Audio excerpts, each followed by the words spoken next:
Hello, നമസ്കാരം. എൻ്റെ പേര് ഫാറൂഖ് പരേടത്ത്. നമ്മുടെ ബേസിക് അക്കൗണ്ടിങ് ക്ലാസ്സിൻ്റെ 8ാമത്തെ ക്ലാസ്സിലേക്ക് എല്ലാവർക്കും സ്വാഗതം. കഴിഞ്ഞ ക്ലാസ്സിൽ നമ്മൾ ലെഡ്ജർ പ്രിപ്പറേഷൻ പഠിച്ചു. എല്ലാവർക്കും അത് മനസ്സിലായി എന്ന് ഞാൻ വിചാരിക്കുന്നു. നമ്മൾ ആദ്യം ജേണൽ പഠിച്ചു, റെക്കോർഡിംഗ് ആണ് ജേണൽ. അതുപോലെ ക്ലാസിഫൈങ് ലെഡ്ജർ പഠിച്ചു. അത് കഴിഞ്ഞാൽ അടുത്തത് ട്രയൽ ബാലൻസ് ആണ്. ട്രയൽ ബാലൻസ് നമ്മുടെ ലെഡ്ജറിന്റെ ബാലൻസുകളാണ് ട്രയൽ ബാലൻസിലേക്ക് എടുത്ത് എഴുതുന്നത്. ട്രയൽ ബാലൻസ് ഒരു സ്റ്റേറ്റ്മെന്റ് ആണ്. അപ്പൊ നമ്മൾ ഇന്ന് പഠിക്കാൻ പോകുന്നത് ട്രയൽ ബാലൻസിനെ കുറിച്ചാണ്. നിങ്ങൾ കഴിഞ്ഞ എൻ്റെ ക്ലാസ് കണ്ടിട്ടില്ലെങ്കിൽ നിർബന്ധമായും കാണുക. അതിന്റെ ലിങ്ക് ഞാൻ ഡിസ്ക്രിപ്ഷനിൽ കൊടുക്കാം. അതുപോലെ ആദ്യമായിട്ടാണ് എൻ്റെ ചാനൽ കാണുന്നതെങ്കിൽ എൻ്റെ ചാനൽ സബ്സ്ക്രൈബ് ചെയ്യുക. തൊട്ടടുത്തുള്ള ബെൽ ബട്ടൺ എനേബിൾ ചെയ്താൽ ഞാൻ അപ്ലോഡ് ചെയ്യുന്ന സമയത്ത് തന്നെ നിങ്ങൾക്ക് നോട്ടിഫിക്കേഷൻ ലഭിക്കുന്നതാണ്. നിങ്ങൾക്ക് ഇതിൻ്റെ വീഡിയോ ഇഷ്ടമായാൽ ലൈക്ക് ചെയ്യുകയും നിങ്ങളുടെ അഭിപ്രായങ്ങൾ കമൻ്റായിട്ട് രേഖപ്പെടുത്തുകയും ചെയ്യുക. മറ്റുള്ളവരിലേക്ക് കൂടി ഷെയർ ചെയ്തു കൊടുക്കുക. അതുപോലെ ഇന്നത്തെ നമ്മുടെ ട്രയൽ ബാലൻസ് +1 വിദ്യാർത്ഥികൾക്ക് കൂടി ഉപകാരപ്പെട്ട ഒരു ക്ലാസ് ആണ്. അതുകൊണ്ട് അവർക്ക് വളരെ ഉപകാരമുള്ള ഈ ക്ലാസ് അവർ കൂടി കേൾക്കാൻ ശ്രമിക്കണമെന്ന് ഞാൻ നിങ്ങളോട് ഓർമ്മപ്പെടുത്തുകയാണ്. അപ്പോൾ എന്താണ് ട്രയൽ ബാലൻസ്? അത് നമ്മൾ ആദ്യം മനസ്സിലാക്കണം. ട്രയൽ ബാലൻസ് 3 കാര്യത്തിനാണ് നമ്മൾ പ്രിപ്പയർ ചെയ്യുന്നത്. ഒന്ന്, അരിത്തമെറ്റിക്കൽ ആക്യുറസി ഓഫ് ലെഡ്ജർ. ലെഡ്ജറിന്റെ അരിത്തമെറ്റിക്കൽ ആക്യുറസി കണ്ടുപിടിക്കാൻ വേണ്ടിയാണ് നമ്മൾ ട്രയൽ ബാലൻസ് പ്രിപ്പയർ ചെയ്യുന്നത്. അതുപോലെ തന്നെ ലൊക്കേറ്റ് എറേഴ്സ്. നമ്മൾ ജേണൽ ചെയ്തു, ജേണലിന് ശേഷം ലെഡ്ജർ ചെയ്തു. അപ്പൊ നമ്മുടെ ഈ ജേണലിലോ ലെഡ്ജറിലോ എന്തെങ്കിലും എറേഴ്സ് ഉണ്ടെങ്കിൽ അത് കണ്ടുപിടിക്കാനാണ് ട്രയൽ ബാലൻസ് പ്രിപ്പയർ ചെയ്യുന്നത്. മൂന്നാമത്തത് ഫിനാൻഷ്യൽ സ്റ്റേറ്റ്മെന്റ്, നമ്മുടെ ഫൈനൽ അക്കൗണ്ട് അത് പ്രിപ്പയർ ചെയ്യുന്നതിന് വേണ്ടിയാണ് ട്രയൽ ബാലൻസ് നമ്മൾ പ്രിപ്പയർ ചെയ്യുന്നത്. ഈ 3 ഒബ്ജക്റ്റീവ്സ് ആണ് ട്രയൽ ബാലൻസിനുള്ളത്. അപ്പോൾ നമുക്ക് വീഡിയോയിലേക്ക് കടക്കാം. ഇതാണ് ട്രയൽ ബാലൻസിന്റെ ഫോർമാറ്റ്. എന്താണ്? First, name of account, ledger folio, debit amount, credit amount. അപ്പൊ നമ്മൾ നേരത്തെ ആലീസ് പഠിച്ചിട്ടുണ്ട്. ആലീസ് എന്താണ്? Asset, liability, income, capital, expense. ഇത് നമ്മൾ എപ്പോഴും ഓർമ്മയിൽ വേണം, ഈ 5 ഗ്രൂപ്പ്. അപ്പൊ നമ്മൾ ട്രയൽ ബാലൻസ് പ്രിപ്പയർ ചെയ്യുമ്പോൾ അസറ്റ്, എക്സ്പെൻസ്,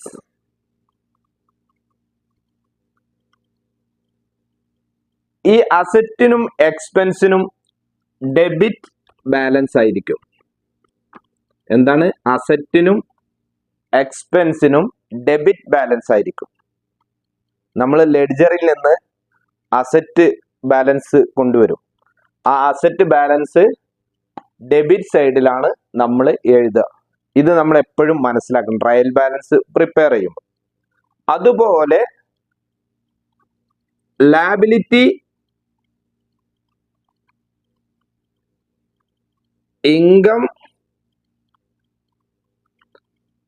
ക്യാപിറ്റൽ, ഇതിന് 3നും ക്രെഡിറ്റ് ബാലൻസും ആയിരിക്കും. ഇതിന് 3നും ക്രെഡിറ്റ് ബാലൻസ് ആയിരിക്കും. ഇത് നമ്മൾ മനസ്സിലാക്കണം. ഇത് നമ്മൾ പഠിക്കാൻ നമുക്കൊരു കോഡ് ഉപയോഗിക്കാം. അതായത് AED. AED എന്ന് പറഞ്ഞാല് എല്ലാവർക്കും മനസ്സിലാവും. UAE കറൻസി, അറബ് എമിറേറ്റ്സ് ദിർഹം. അറബ് എമിറേറ്റ്സ് ദിർഹം, AED. ഇത് നമ്മൾ എപ്പോഴും ഓർത്ത് വെക്കുക. അതായത് അസറ്റ്, എക്സ്പെൻസിന് ഡെബിറ്റ് ബാലൻസ്.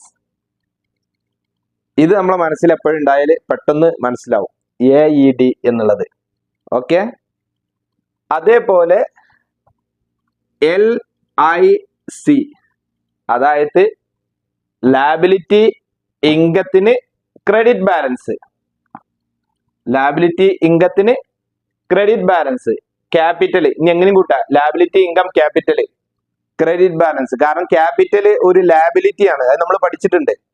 നമുക്കറിയാം എൻറ്റിറ്റി കോൺസെപ്റ്റ്, അതായത് ബിസിനസ് വേറെ ഓണർ വേറെ. ഓണർ ബിസിനസ്സിലേക്ക് കൊടുക്കുന്ന ഇൻവെസ്റ്റ്മെന്റിനാണ് നമ്മൾ ക്യാപിറ്റൽ എന്ന് പറയാം. അപ്പൊ ഓണർ ഇൻവെസ്റ്റ് എന്തൊക്കെ ചെയ്തിട്ടുണ്ടോ അത് നമ്മൾ തിരിച്ചു കൊടുക്കേണ്ട ബാധ്യതയാണ്, ബിസിനസ്സിനെ സംബന്ധിച്ചോട് ബാധ്യതയാണ്. അതുകൊണ്ടാണ് ക്യാപിറ്റൽ ഒരു ലാബിലിറ്റി ആണ് എന്ന് പറയുന്നത്. അപ്പൊ നമുക്ക് ലാബിലിറ്റി ഉൾപ്പെടുത്തിക്കാണ്ട് ലാബിലിറ്റി ഇൻകം ക്രെഡിറ്റ് ബാലൻസ്, ഇതെന്താണ് LIC, നമുക്കറിയാം ഇൻഷുറൻസ് LIC. അപ്പൊ ഈ രണ്ട് സംഗതി നമ്മൾ എപ്പോഴും ഓർത്തു വെക്കുക, AEDയും LICയും.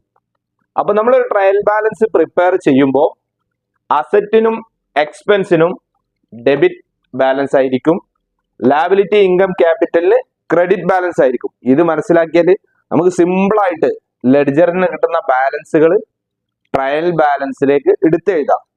പിന്നെ ട്രയൽ ബാലൻസ് ഡെബിറ്റ് സൈഡും ക്രെഡിറ്റ് സൈഡും ഈക്വൽ ആയിരിക്കും. നമ്മൾ എഴുതി കഴിഞ്ഞാൽ ഈക്വൽ ആണ് നമുക്ക് കിട്ടുന്നതെങ്കിൽ നമ്മൾ ചെയ്ത ലെഡ്ജറും അതുപോലെ നമ്മുടെ ജേണലും ഒക്കെ കറക്റ്റ് ആണ്, ഒരു എററും ഇല്ല എന്ന്, ഒരു തെറ്റും അതിലില്ല എന്ന് കണ്ടുപിടിക്കാനാണ് നമ്മൾ എന്ത് ചെയ്യണേ, ട്രയൽ ബാലൻസ് പ്രിപ്പയർ ചെയ്യുന്നത്. അപ്പൊ ട്രയൽ ബാലൻസിന്റെ ഡെബിറ്റ് ബാലൻസും ക്രെഡിറ്റ് ബാലൻസും ഈക്വൽ ആയിരിക്കും, അത് നമ്മൾ മനസ്സിലാക്കുക. നമുക്കൊരു ചെറിയ ഉദാഹരണ സഹിതം നമുക്ക് ചെയ്തു നോക്കാം. ഞാൻ കുറച്ച് ഉദാഹരണങ്ങൾ പറഞ്ഞുതരാം. അതായത് എഴുതവിടെ cash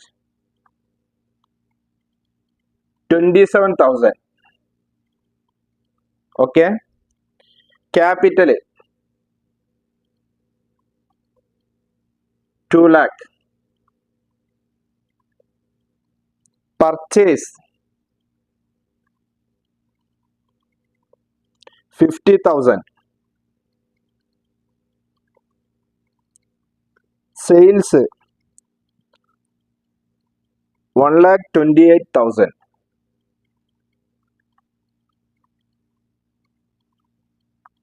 okay. Next sales return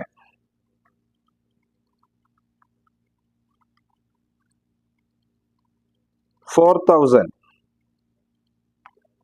purchase return 3,000,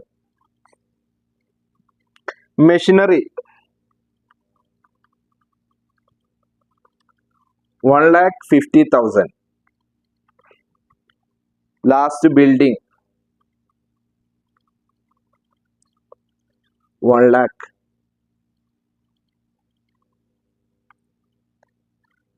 ഇത് നമ്മുടെ ഒരു ഇപ്പോ 2, 4, 6, 8 ലെഡ്ജർ ബാലൻസ് ആണ്. അതായത് ക്യാഷ് ലെഡ്ജറിന്റെ ബാലൻസ്, ക്യാപിറ്റൽ ലെഡ്ജറിന്റെ ബാലൻസ്, പർച്ചേസ് ലെഡ്ജറിന്റെ ബാലൻസ്, സെയിൽസ് ലെഡ്ജറിന്റെ ബാലൻസ്, സെയിൽസ് റിട്ടേണിന്റെ ബാലൻസ്, പർച്ചേസ് റിട്ടേണിന്റെ ബാലൻസ്, മെഷീനറിന്റെ ബാലൻസ്, അതുപോലെ പിന്നെ ബിൽഡിങ്ങിന്റെ ബാലൻസ്. ഈ 8 ബാലൻസിൽ നിന്ന് നമ്മൾ എന്ത് ചെയ്യുന്നു, ട്രയൽ ബാലൻസ് പ്രിപ്പയർ ചെയ്യാം. നമ്മൾ പറഞ്ഞിട്ടുണ്ട് ജേണൽ എൻട്രിയിൽ നിന്ന് എല്ലാറ്റിനും നമ്മൾ ലെഡ്ജർ പ്രിപ്പയർ ചെയ്യണം എന്ന്. ഏതൊക്കെ എൻട്രി ജേണലിൽ വന്നിട്ടുണ്ടോ അതിനൊക്കെ നമ്മൾ ലെഡ്ജർ പ്രിപ്പയർ ചെയ്യണം എന്നാണ്. അപ്പൊ ഇവിടെ ക്യാഷ് എന്താണ്, നമ്മൾ ആലീസ് പഠിക്കണം. നമ്മൾ നേരത്തെ പഠിച്ചിട്ടുണ്ട് ആലീസിൽ ക്യാഷ് ഏതിൽ വരും, നമ്മൾ നേരത്തെ പറഞ്ഞിട്ടുണ്ട് ക്യാഷിന് എപ്പോഴും എന്താണ്, ക്യാഷ് എപ്പോഴും അസറ്റ് ആണ് എന്ന് നമ്മൾ പഠിച്ചിട്ടുണ്ട്. ക്യാഷ് എപ്പോഴും അസറ്റ് ആണ് നമ്മൾ പഠിച്ചിട്ടുണ്ട്. അപ്പൊ നമ്മൾ ഇവിടെ കൊടുത്തിട്ടുണ്ട് AED, asset expense debit balance. അപ്പൊ ക്യാഷിന് ഡെബിറ്റ് ബാലൻസ് ആണ്. അപ്പൊ നമ്മൾ ക്യാഷ് എഴുതുന്നു. ക്യാഷ് എത്രയാണ്, 27,000 നമ്മൾ ഡെബിറ്റിൽ എഴുതുന്നു. ഓക്കെ. Next capital. നമ്മൾ പറഞ്ഞു ക്യാപിറ്റൽ ഒരു ലാബിലിറ്റി ആണ്. ക്യാപിറ്റലിന് ലാബിലിറ്റിക്ക് ക്രെഡിറ്റ് ബാലൻസ് ആണെന്ന് പറഞ്ഞു. അപ്പൊ നമ്മൾ എന്തായി, ക്യാപിറ്റൽ 2 lakh ക്രെഡിറ്റ് ബാലൻസ് ആണ്. ഓക്കെ. നെക്സ്റ്റ് പർച്ചേസ് എന്താണ്, ബിസിനസിനെ സംബന്ധിച്ചിടത്തോളം ഒരു എക്സ്പെൻസ് ആണ്. എക്സ്പെൻസിന് എന്താണ്, AED, എക്സ്പെൻസും ഡെബിറ്റ് ബാലൻസ് ആണ് നമ്മൾ പഠിച്ചിട്ടുണ്ട്. അപ്പൊ പർച്ചേസ് ഡെബിറ്റ് ബാലൻസ് ആണ്. 50,000. നെക്സ്റ്റ് സെയിൽസ് ആണ്. സെയിൽസ് എന്താണ്? LIC, liability income capital credit ആണെന്ന് നമ്മൾ പറഞ്ഞു. സെയിൽസ് എന്താണ്? ഒരു ഇൻകാണ്. അപ്പൊ ഇൻകത്തിന് എന്താണ്? ക്രെഡിറ്റ് ബാലൻസ് ആണ്. അപ്പൊ സെയിൽസിന് നമ്മൾ ക്രെഡിറ്റ് ബാലൻസ് ആണ് 1,28,000. ഓക്കെ. സെയിൽസ് റിട്ടേൺ, ഇവിടെ കൺഫ്യൂഷൻ വരും എല്ലാവർക്കും. സെയിൽസ് റിട്ടേൺ, സെയിൽസിന് ക്രെഡിറ്റ് ബാലൻസ് ആണെങ്കിൽ സെയിൽസ് റിട്ടേൺ ഡെബിറ്റ് ബാലൻസ് ആയിരിക്കും. അത് നമ്മൾ മനസ്സിലാക്കാം. സെയിൽസിന് ക്രെഡിറ്റ് ബാലൻസ് ആണ് നമ്മൾ പറഞ്ഞു, ഇൻകത്തിന് ക്രെഡിറ്റ് ബാലൻസ് ആണ്. അതിന്റെ നേരെ ഓപ്പോസിറ്റ് ആവും സെയിൽസ് റിട്ടേൺ. അപ്പൊ എന്താവും? ഡെബിറ്റ് ബാലൻസ് ആവും. Sales return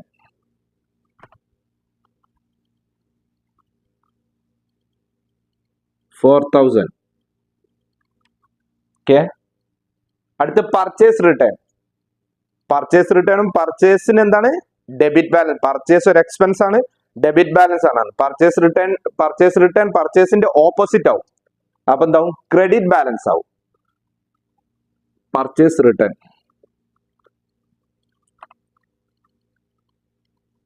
credit balance 3,000. Okay. അടുത്ത് മെഷീനറി. മെഷീനറി എന്താണ്? ഒരു അസറ്റ് ആണ്, നമ്മൾ പഠിച്ചിട്ടുണ്ട്. മെഷീനറി ഒരു ഫിക്സഡ് അസറ്റ് ആണ്. അപ്പൊ അസറ്റിന് debit balance, AID, asset expense debit balance.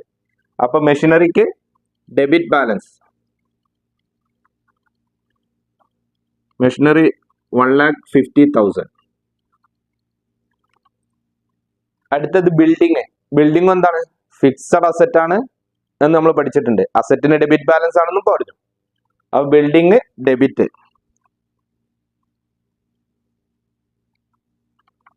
$1,00,000.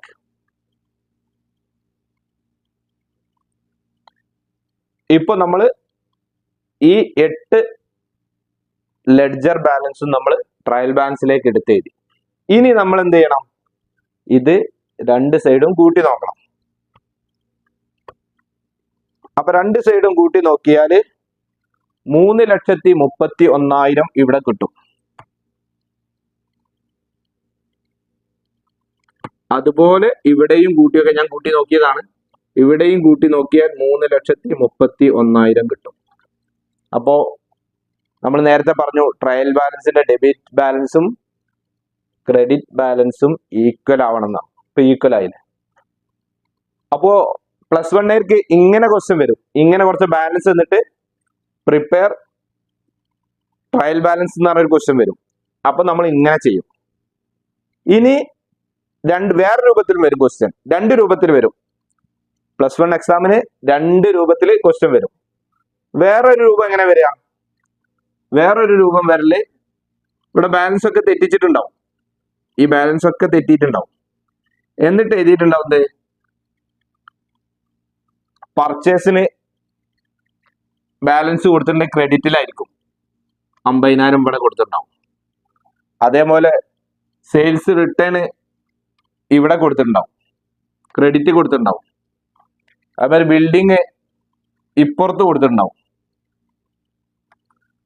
അങ്ങനെ അങ്ങോട്ടും ഇങ്ങോട്ടും തെറ്റിച്ചിട്ട് കൊടുത്തിട്ടുണ്ടാവും. എന്നിട്ട് ഇതിൽ നിന്ന് ക്ലിയർ ചെയ്യാൻ പറയും.